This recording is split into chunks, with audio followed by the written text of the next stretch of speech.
Our speaker is one of the pioneers of mucking, or what is also known as the booking process, which is a brief one-on-one process that jump-starts the 12-step program by facilitating the vital spiritual experience needed to recover from addiction. Tonight we'll hear about the history of booking, his experience about booking newcomers, and after the short break there'll be a question and answer period. If you wish to ask a question, please write your question on the 3x5 cards that have been handed out, and just put your hand up during the meeting and Kevin will be around to pick it up. Would you please welcome from Edmonton, Alberta, Don F.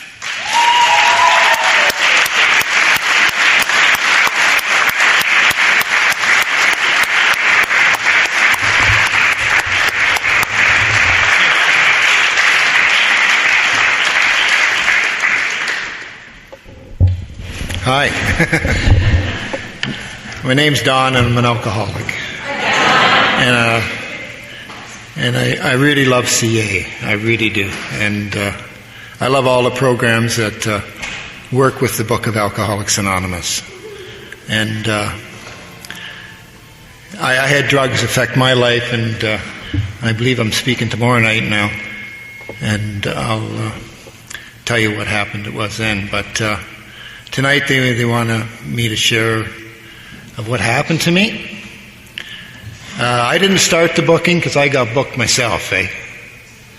I got booked by a fellow called Huey, and he belonged to the Hill Group. And everything that's happened to me happened to the 100. So it's no big surprise that these things are happening. And when a person gets booked, like you can go to big book studies and you have a teacher and students. When it's over, I'm not saying they're bad, but I'm just saying what happens at the end. You have a teacher and you have students when they leave. But when you sit down, book to book, belly to belly, you end up with two teachers. And you multiply that. You've heard the old story, if you work for a penny, you add another penny. You get 2 pennies the next hour you work. The next thing you know, you're making $1 million an hour, right? This is the same thing that works with this booking. And it's been proven, because we are the proof. We are the proof.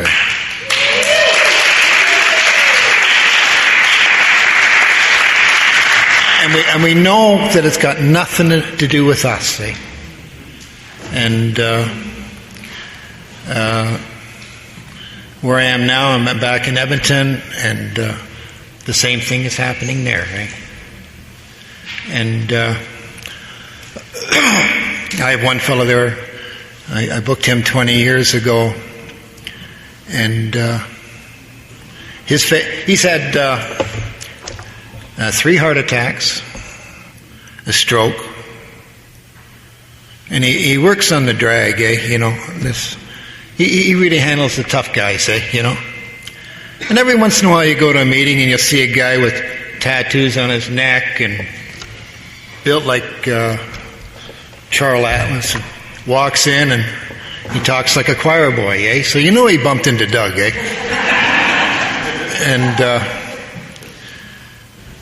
And this is the change that happens. And and there's no choice. When you go through the book, it happens to you, and you can't stop it from happening to you, right? Because you have got no choice, It's going to happen.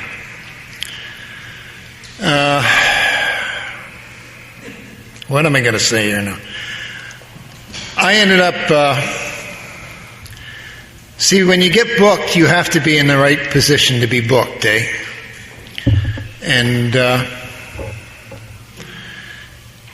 And for me, when I first got booked, I was 12 years sober.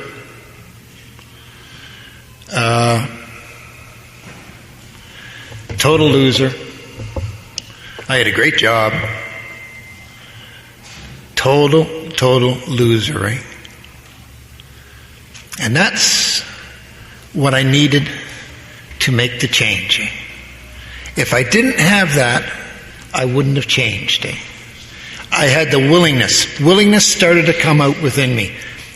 And I asked my God, I said, all I want to do is go through the steps once, just once, and feel like I've done them. Not, I know I couldn't do them perfectly, but just feel like I've done them, like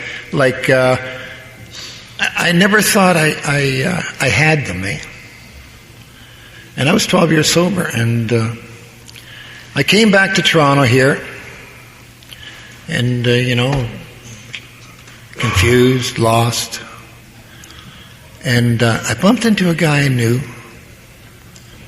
and he was completely upside down. He was different, And I looked at him, and I said, what happened to you, And he told me, he says, I got booked, And I said, wow, who booked you?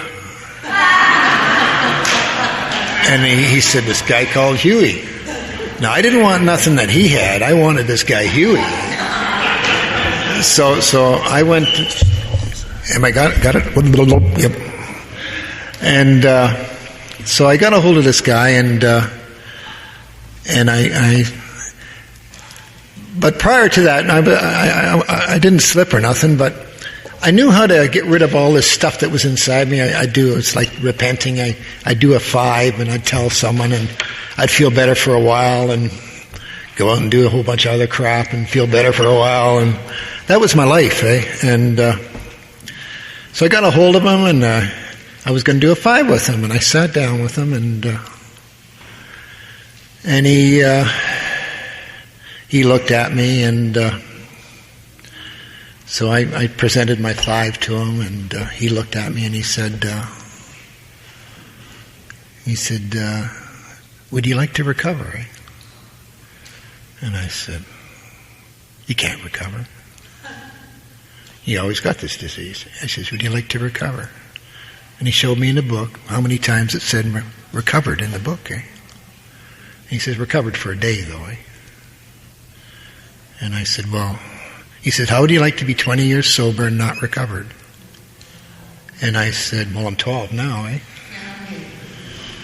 So he said it'd take a few months, and I believe it takes 24 to 48 hours to do the 88 pages, like good, And so he said, let's put this effing war story away for a while, and we'll go through the book, Now, how he did the book, and everybody does the book differently, I believe that. He used to give me homework, And he'd say, read this chapter, and then we'd come back and we'd go through the chapter. And, and I'd do anything to be like this other guy that I seen, And so I did my homework. I think it was the first time in my life I ever did homework, And I did it, and it worked, And I had a spiritual experience, and I went through the steps, and my whole attitude changed, and I picked up this urge of wanting to help people, And so I booted out there and started walking the pavement and finding drunks, And so in about a year I did 15 guys, and but as everything, when you do things wrong, And I started to care about them, And I started to get a bit messed up, Because you look after 15 people and you can't even look after yourself. You're a mess, And so I had to run around and fire them all, So I fired all of them. And that was the best thing I ever did, I have friends now. I don't have sponsees. I have friends, And if they've done the 88 pages, they're the same as me. And I'll suggest things, but that's the way it is. So I did these 15 guys, and then I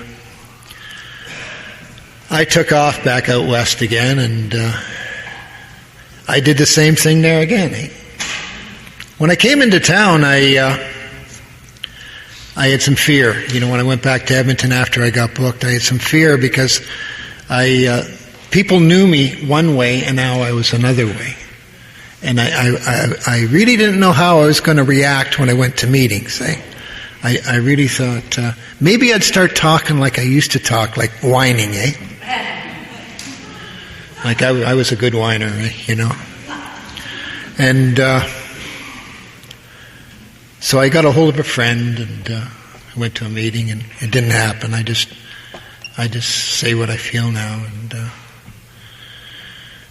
and I ended up booking a pile of people there, and they booked people, and this process works. It really works, and these guys are still booking out there, and we ended up with all kinds of guys. Then when I was out there, I was working in Fort McMurray, and I bumped into a trapper, and he was messed up pretty good, but he wasn't. He couldn't read very well, And I knew if I told him to do homework, I'd lose him, So I gave him no homework, And I just told him to bring his book, if he didn't have his book, don't come, That's what I used to say. And so he came with his book, and we finally got through the book, Like he could read, but, And that man turned upside down.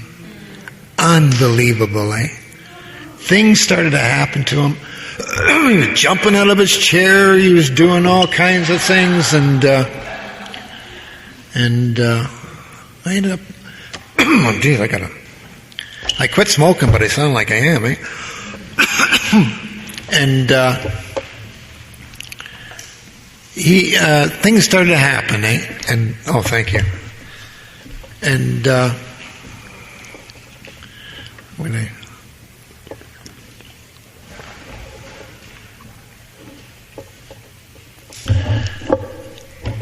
And after that, that's how I started. I just kept on booking that way. And see, I honestly believe with the booking, everybody does it. It tells you in the book there that we use our own language, when we help people. We're not clones, And this is the way it worked for me. So I took the pressure off the newcomer, And it made him feel like I didn't care. Not like, and you look and you say, what do you mean you don't care? I didn't care. If he showed up, or if he didn't show up, But I was there, That's important, Because he didn't need that, this thing. Or you should be this, or you should do that. None of that, And it tells you that in the book not to do that, And he changed, Then things started to happen after that. And some of the experiences, And I'm not saying that I'm doing all this. Other people are doing it, too. Like the people I booked, they started doing it. Things started to happen, and I ended up coming back here to Toronto after a while, and I came into town, and again, and the good Lord, I had a hard time making money, so I had to come back to Toronto, and I don't know what it was. I just loved booking people. I still do. I still do. And it's such a blessing to give, because everything I've got somewhere else. It's not mine. So in other words, I really shouldn't even have an ego, but I got a big one.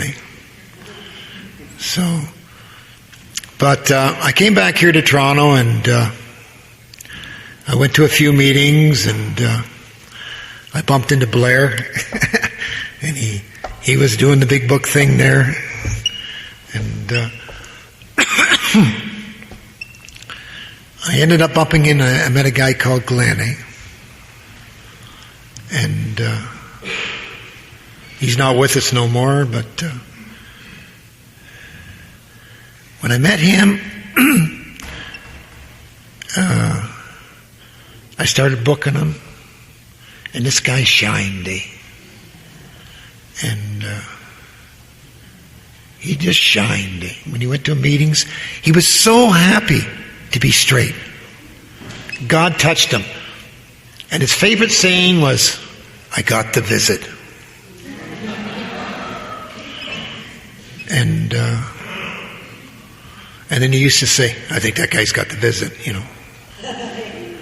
And that was our favorite saying, He got the visit,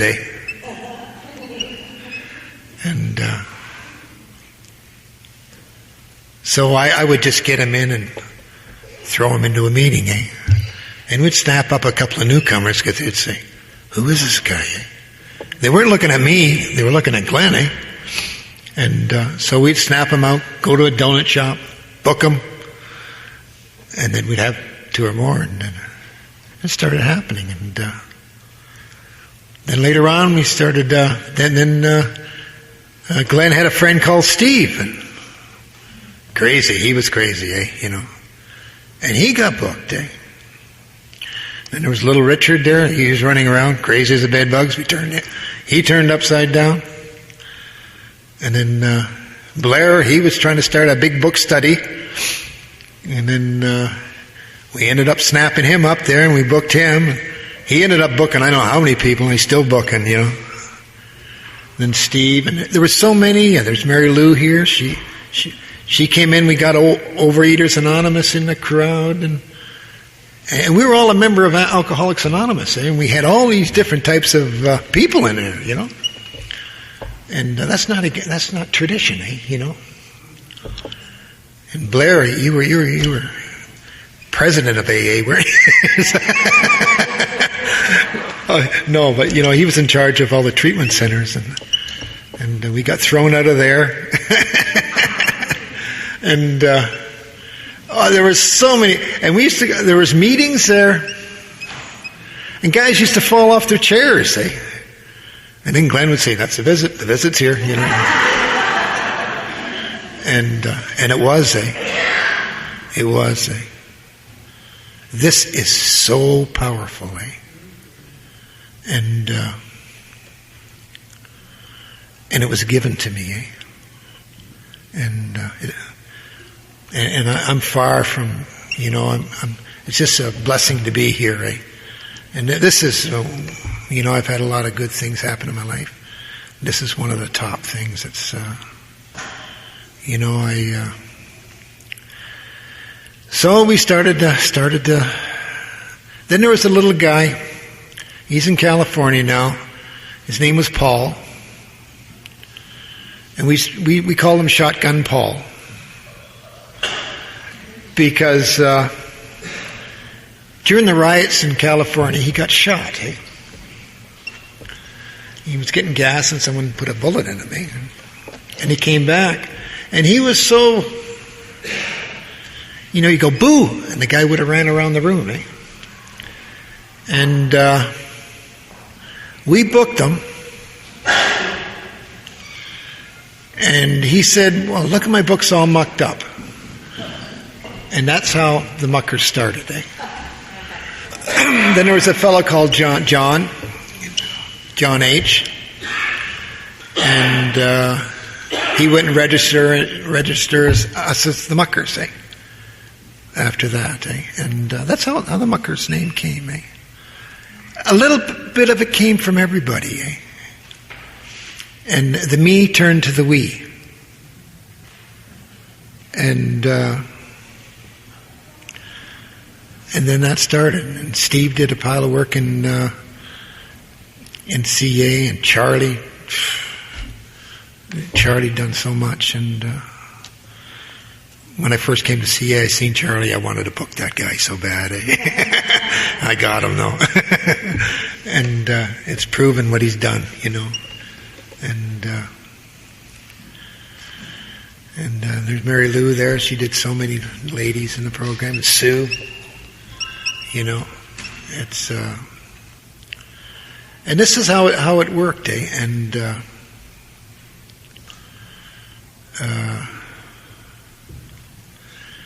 I don't really know what else to say, but it was the big we did it, and I think we had 7 meetings going at that time. We had one at the Donwood, and we had 7 meetings. We had a bunch of noon meetings and some evening meetings, and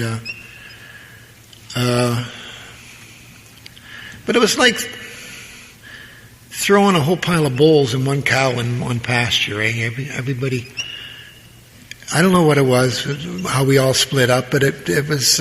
There's so many programs in the world today, and everybody went different ways, eh? And the reason why I believe that was it's needed in these other programs, eh? And it's sort of like it's like cells, eh? And that's what I see, and it's happening in Edmonton there too. We got 3 meetings out there. We got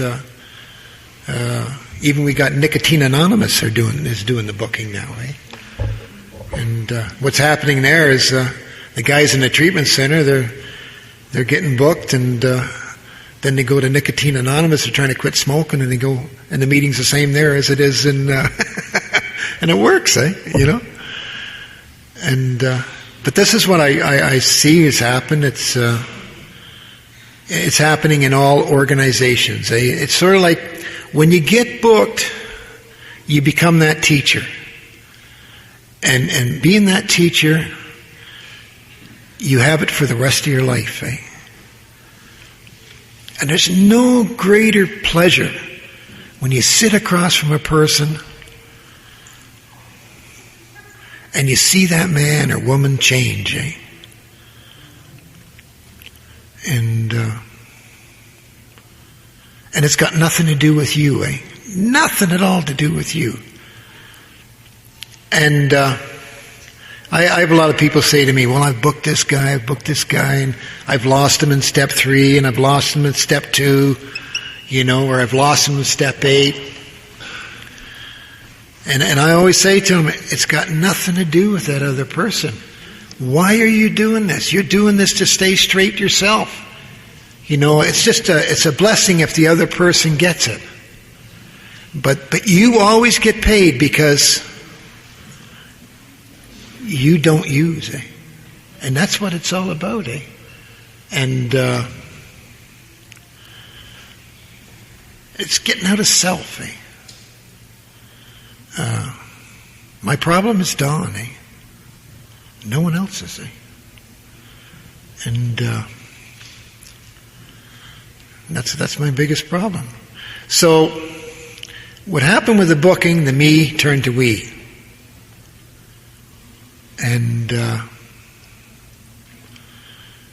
by doing that, you take the pressure off yourself, eh? Because it's pretty hard to be a star, eh? And God's looked after me so well that way, eh? He has, eh?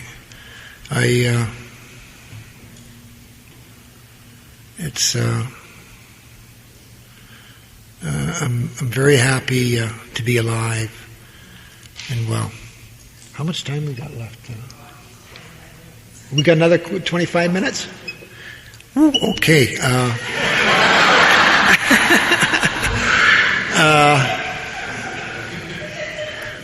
I'm great on one-on-one. I'm not nervous here. But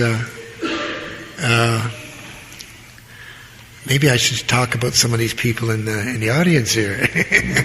Do some inventories. No, I got to do my own. And that's what happened, and then I went back out west again, and I've been booking there now, and not as much as I used to. I'm a little older now. I'm a senior citizen now. And not only that, I even got a card to prove it. And I'm sober, right? And that's one thing I used to like about booking, when I booked, this is actually started as a government program, because I was on welfare, And I loved booking people on welfare, because they had lots of time on their hands, And they could run around helping people, Jesus never worked, And so they ran around helping people, and good bookers, They were good bookers, And Glenn and I, and Danny, I got to mention Danny. I hear he's lost a pile of weight, but he booked so many people, And I can remember him. We had big meetings and good times, and a lot of lives saved, So many lives saved.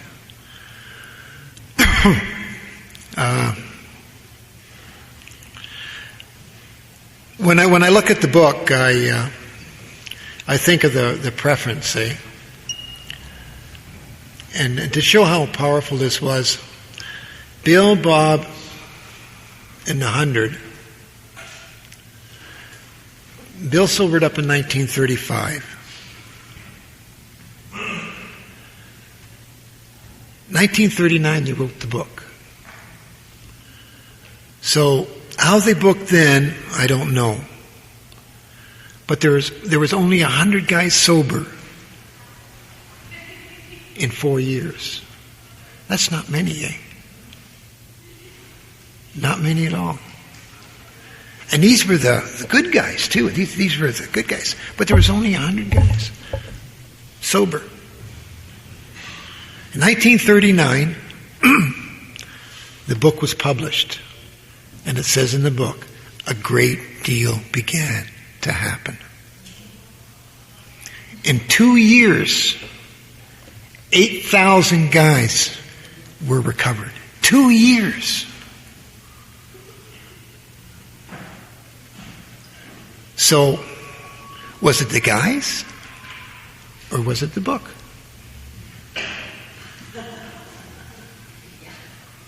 It was the book, So, and we proved that this is right. We've actually proved it.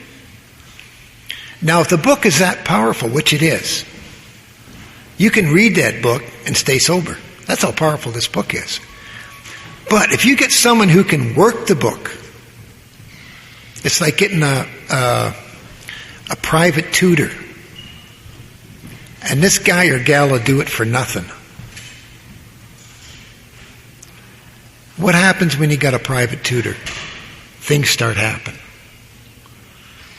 And when you do it for someone, it's a pleasure. I've never had a bad feeling after booking it. Never. And I've looked across the table, and I'm sure that person's never had a bad feeling neither. They're usually laughing, and they wonder what the big deal was all about.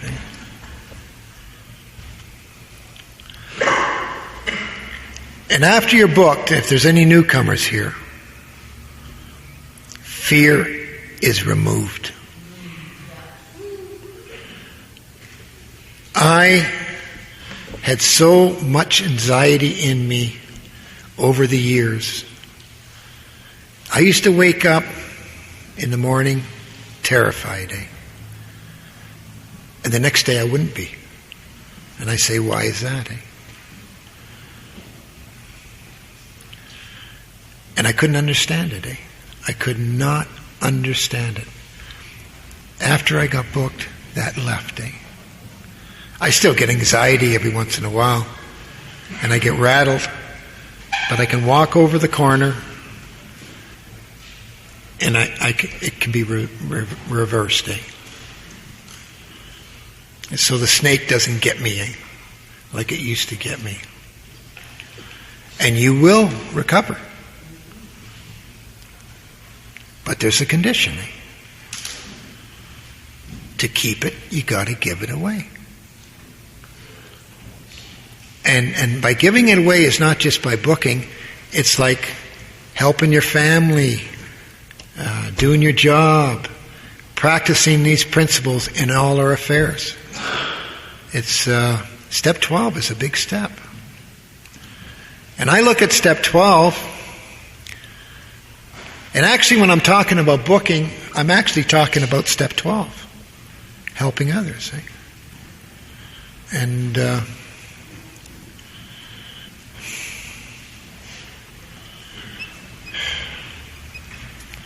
I'm overwhelmed here. I am. I'm having a rough time up here. But it's a good time.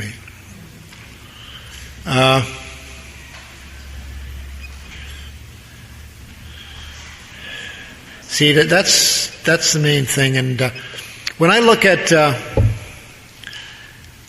maybe I'll say something about, this is one of the things I've noticed in the program is, you come in, you get the addict, and he comes in, and they say,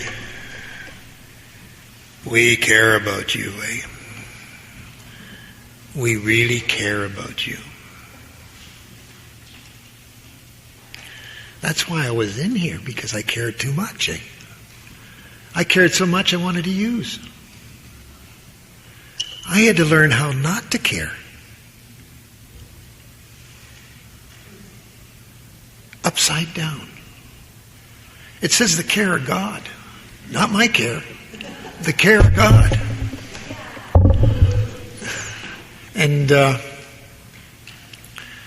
so I had to learn not to care, but to be very, very helpful.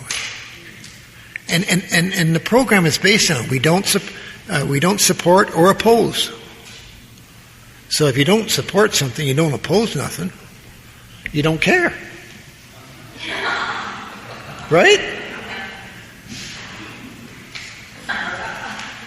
I'm just sitting here, and but it says you got to be very, very helpful. The Bible says faith without works is dead. So you got to do the works. And what is faith? Not caring. Allowing God to do it. I was tied down with that sort of thinking. And when I say this at meetings, I get a lot of controversy. People says, "Oh, this guy don't care." But and they're right, I don't. But I'm helpful, and I love them. So I've turned my will and my life over to God. So I shouldn't have to worry. So if I'm worrying, I've taken my will back. Now it'd be nice to be able to do that, but I can't do it. But I have a program which will help me do it. So it tells me, and I have turned my will and my life over to God. I take it back, but I've done it. And I believe I've done it. And I believe that He's shown me. But the booking, any newcomers, there's so many people know this book now. And that's another thing, you get to know your book. Going back to Shotgun Paul,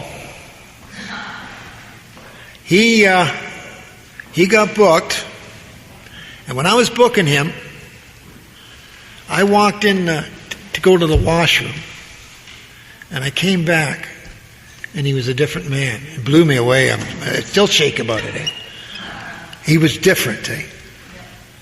And so right after that, I went to a meeting, and here he was talking to some guy that had about as much sobriety as I have now, and he was going like this with the book, eh? And he would have never done that before because he knew the book, but he was going like this with this guy. And this guy was going like this, and he left, and he was mad, and I was walking down the street with him, and he was telling me what was going on, and I said, yeah. And then he left, eh? Well, he's in California now, but he was wrong. But I couldn't have the heart to tell him that. That's the way he was, you know. And this is he changed, eh? And if you want to change, if you want things to happen to you, find someone and get it done, eh? And this works, eh? And I want to thank you all for allowing me to be here. And I mean it from the bottom of my heart. It's such an honor to be here, and thank you for keeping me alive. Eh? Thank you.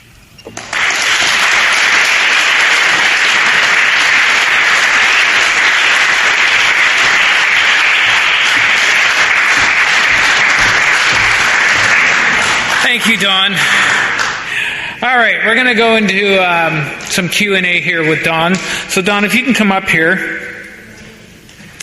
And we got some very interesting questions for you. I'm sure some of them will put you into the hot seat. But the first question, which I think is really a good question, and I think a question that's on a lot of people's mind, and that is, could you outline the process of booking? Outline. Yell it out? Oh, okay.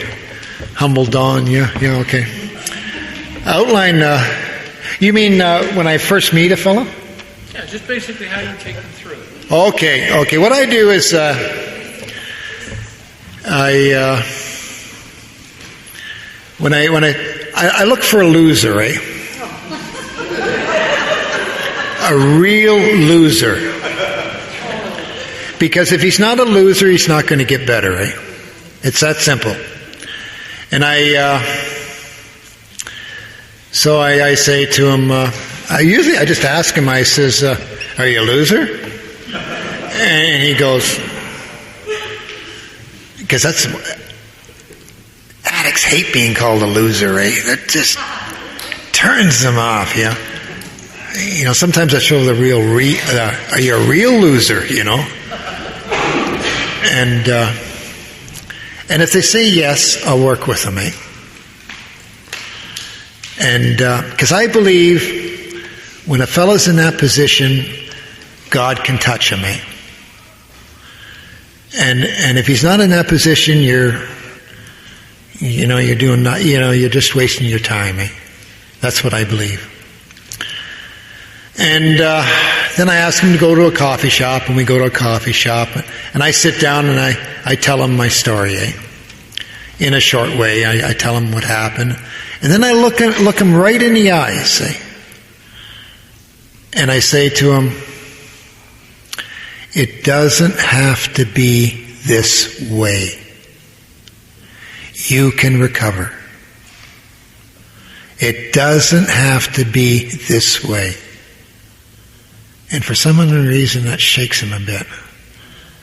And I say, and I mean it too. I'm not lying to you.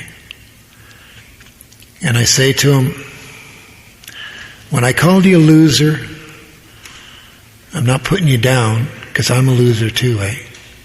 The only difference with me is the fellowship and God make me look like a winner, eh?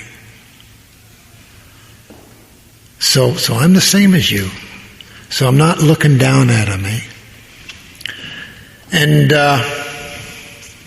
then I tell them what we're going to do, and I go to page 18, which describes our relationship, because it's very important for our relationship to be right.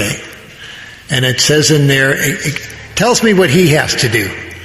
All he has to do is show up, say yes and no to the book, and circle a few words when I tell him to circle it.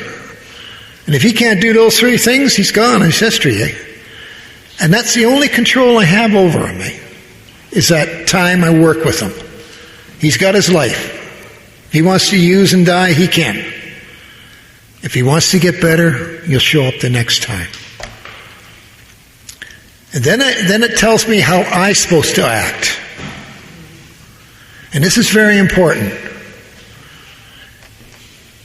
No people to please. It's got to be free. Has to be free. No lectures. I don't know what's good for him, I really don't, or her. I don't really know. And it tells you there, and it says,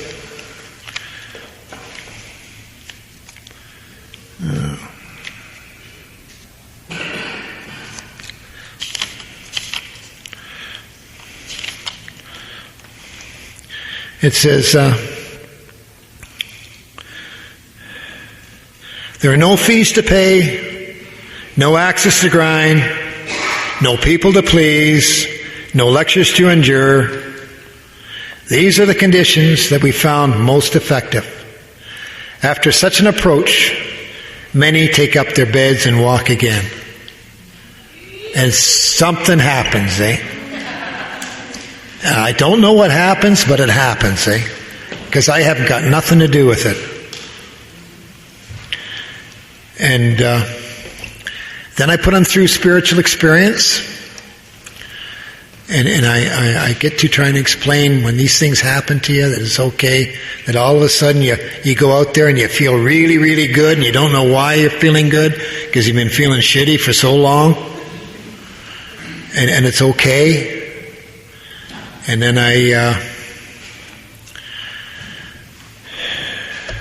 after that, and then I put him through the 1s, 2, and 3, find out if he's an alcoholic or drug addict, or and then he learns he's a number 3. He has no, and this could be for worry, it could be for food, it could be for anything. It works for everything, and I know that for a fact because I've done them all. And then after that,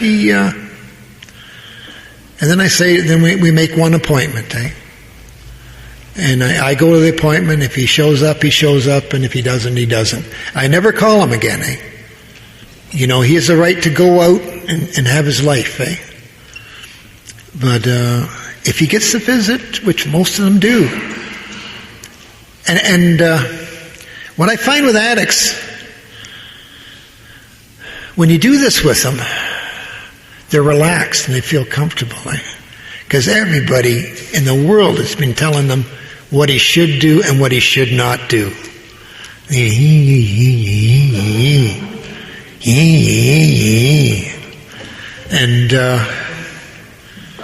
it works, That's my formula.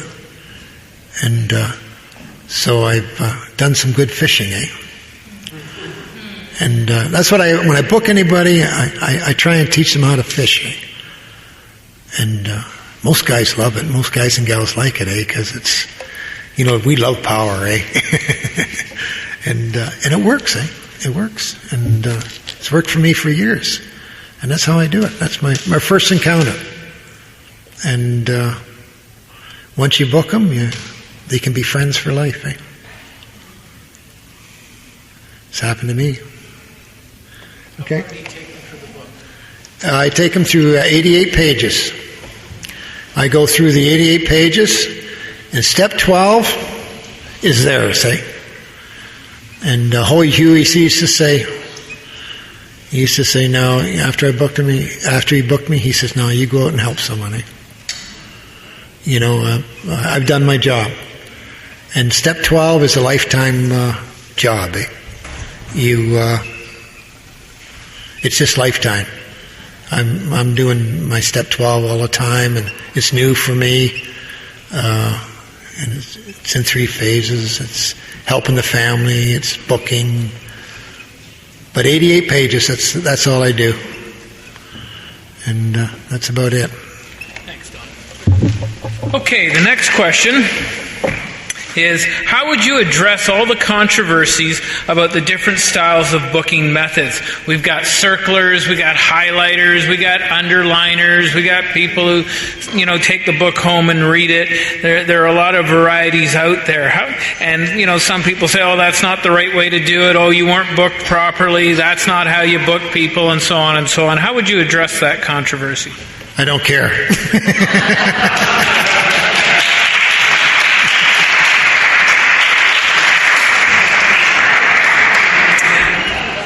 Thanks, Don. Okay, could you please share your experience around your prospects balking at the process? For example, their unwillingness to pray, meditate, do daily inventory consistently. I don't care.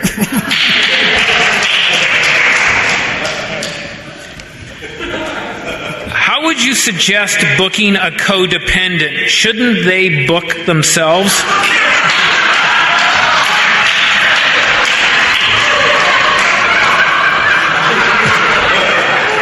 That's a good one.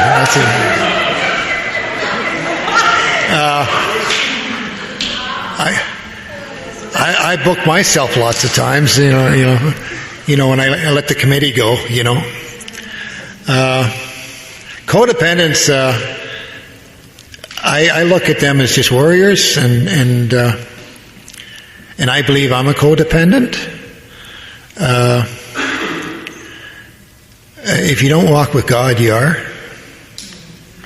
And with me,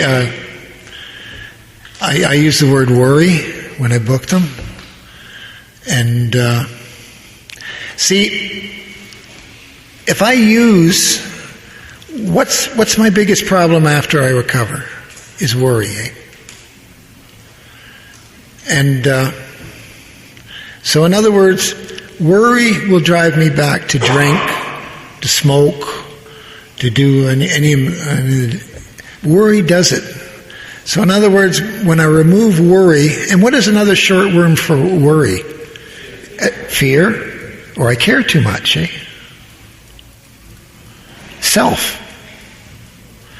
So in other words, step 3 removes worry. Because I've turned my life and my will over to God. So in other words, if I've done that and I worry, I'm into self, in some way, shape, or form. And so when I book them, and warriors, they turn big time, They turn big time, And you just, when you got drink, you just write down worry. And it works. And it's good to book a few warriors. Because what happens when you put them through the book, you go through the book yourself. And you see the problems that you have. Big time, And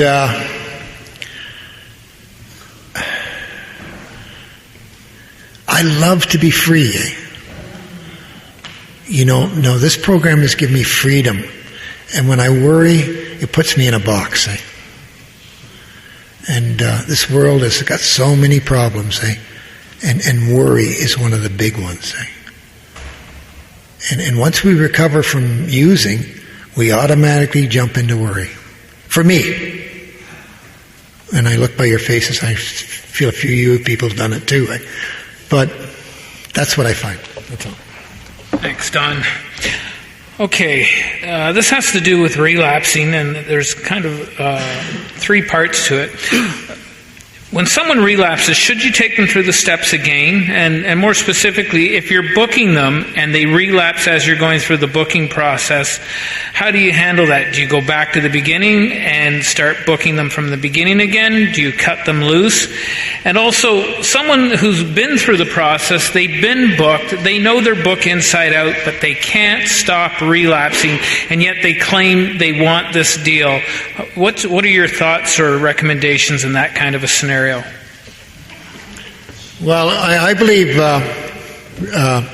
slipping, they're learning how to stay sober. That's what I believe. It's a process, eh? And I don't make a big deal out of it. I always say time means nothing. I got a lot of time in, but it means nothing. I'm just for a day. And so when they use and they come up to me, and I just say, well, I says, and it tells you in the big book, eh? It tells you in the big book what to do. It says it's a learning process. Eh? Slips are good if you learn something by it. Eh? And when I'm booking someone and they slip, I believe booking's like going to school in a way. You learn how to add and you learn how to subtract. Like, if you have a bad day, you don't forget it, eh? So in other words, when you book someone, they know it, eh? It's in their head, eh? So in other words, what I used to do is fine-tune some people. But usually when they use, they're making something in their life very important, eh? And that's a log, eh? And when you do that, if you're an addict, it can get you in a lot of trouble. Because you're caring too much, eh? And it tells us in the book, eh? We have to go to God, eh? And you're worrying too much, eh? And so I tell them, I'll go through I won't rebook them though, because, like 44 pages of telling this guy that he's, nothing works, eh? Until you hit page 45 where God works, eh? And, so in other words, he's learning that these things don't work. These things that he's making important are not that important, eh? You have to look after them, but they're not that important compared to using, because using will kill you, eh? Yeah. But I don't make a big thing out of it, and I had a slip to get what I got until it was beat into me that I have no choice but to do this program. I have no choice. No choice. Choice is for ones and twos, eh? But for me, it's not. I can't afford to do it because I'll die. And that's for me. Thanks, Don. The next question is what are logs, and what's the difference between a 1, 2, and a 3? A log. Well, log on. A log is something you drag around with you. So I always say that's a log. And everything in this world is a log. And so you're carrying this log around with you. And you can notice it when someone's booked, eh? Because they're free of all these logs, eh? And they're bouncing all over the place. They're going, And that is, they're free. Now you have to look after them, but they're not important, eh? And this is what I say when you book people, when you're going through the steps, you go through all the logs. Eh? You say, this don't work, that don't work, family don't work, your job, intelligence don't work.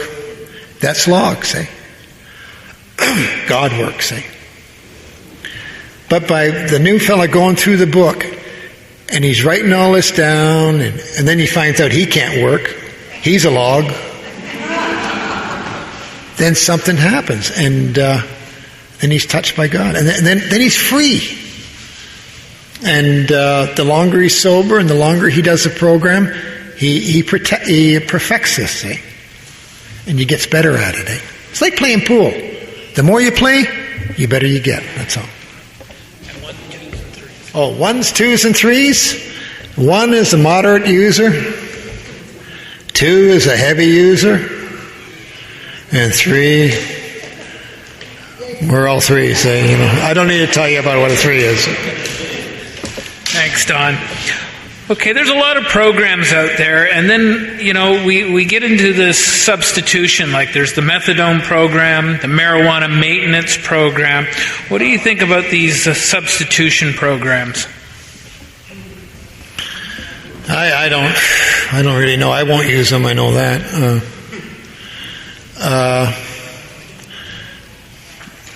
See, there's... If you use anything to make yourself feel good, that's what I believe. Like I try and be as natural as I can. And but I'm not a doctor. I don't know about this methadone. I don't know much about it.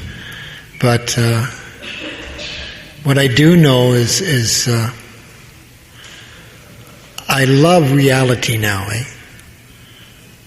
I don't want to space myself out. And I know marijuana spaces you out. And you live in a fairy tale. You're not living in true reality. And all my life I lived in a fairy tale. And I love reality now. And I'm getting better at it.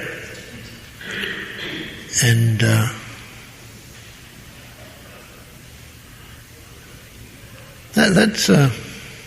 that's about it. Thanks, Don. In a close relationship, how do you not care and only be helpful? Well,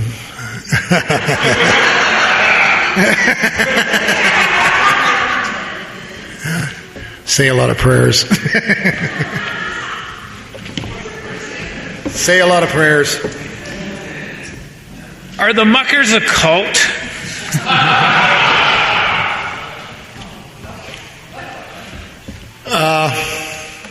Well, what is a cult? Is AA a cult? Is CA a cult? Is the Roman Catholic Church a cult? They all have...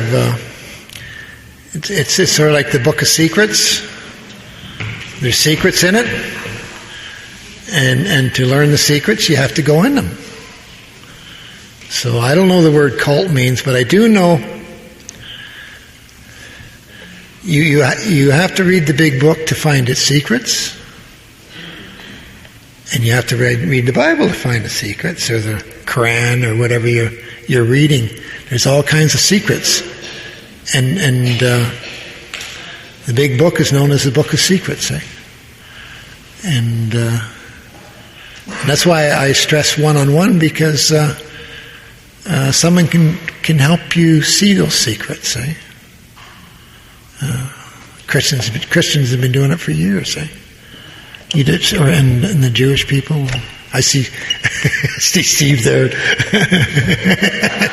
Oh, sorry. God love you, Steve. But see, there's secrets, and they're from God, eh? And people who don't know the secrets, they call things cults. Eh? That's what I believe.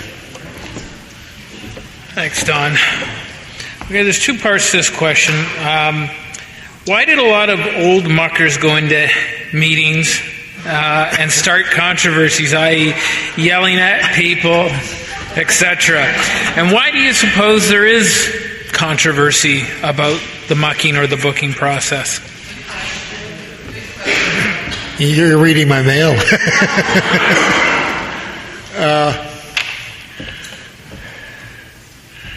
Well, what happened there is a lot of times I feel when people, when they get booked, they get so high, eh? And they want to shout it out. And that's a sign of being in the Spirit. They felt so bad for so many years, and they want to express themselves. And nothing's worked except this. And for them, I'm not saying that this is the only thing that works. I won't say that. It's the only thing that worked for me. I know that. I can say that.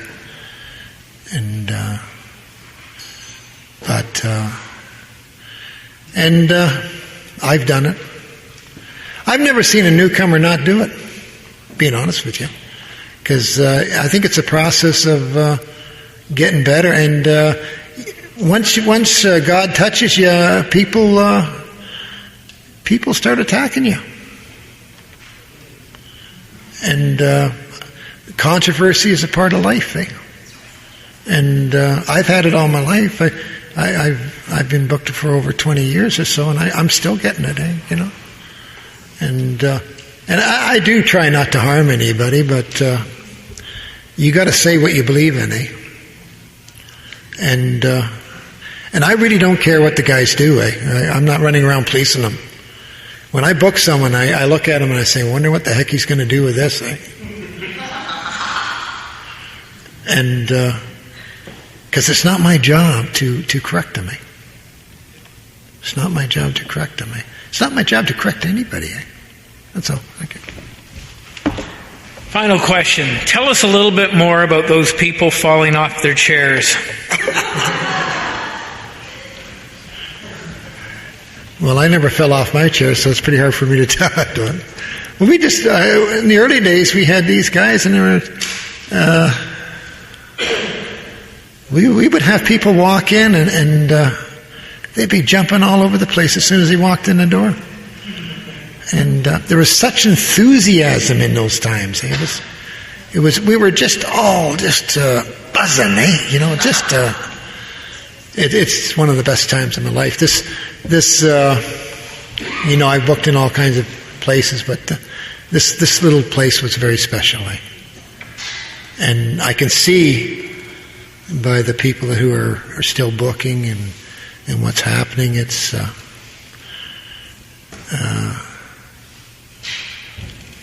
massive changes to people. There's Mike over there. I'm just looking at Mike, drugstore Mike. My God. God love him. Susie there. It's